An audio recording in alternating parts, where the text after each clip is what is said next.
भाई लोग नमस्कार, जितने भी इस वीडियो को देख रहे हैं, अगर आप भी हैं टुन टुन यादव जी के फैंस तो इस वीडियो को लास्ट तक देखिएगा, क्योंकि यह वीडियो में बहुत मजा आने वाला है। एक गाना आ रहा है आपका, जैसे कि यहाँ पर पोस्टर देख सकते हैं, राते से माही मनीषा फरार है। वाकई में ये गाना जब आएगा ना तो काफी बवाल मचाएगा और तगड़ा एकदम। मैंने तो सुन लिया है, लुलिया भी फरार है, जूलिया भी फरार है, राते से नाचे खाती राते से माही मनीषा, इस तरह से मतलब कि गाना का पंच लाइन है और वाकई में बहुत ही बवाल गाना है।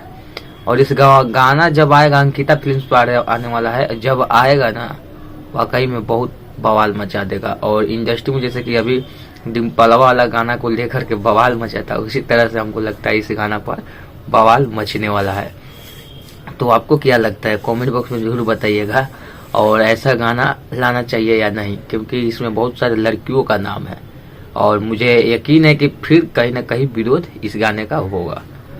अगर आप इस चैनल पर देख रहे हैं तो चैनल को सब्सक्राइब कर दीजिएगा, बेल घंटा को ऑल पर क्लिक कर दीजिएगा, हर एक अपडेट पाने के लिए भोजपुरी का या किसी भी कलाकार का हो। चलिए मिलता है नेक्स्ट वीडियो में।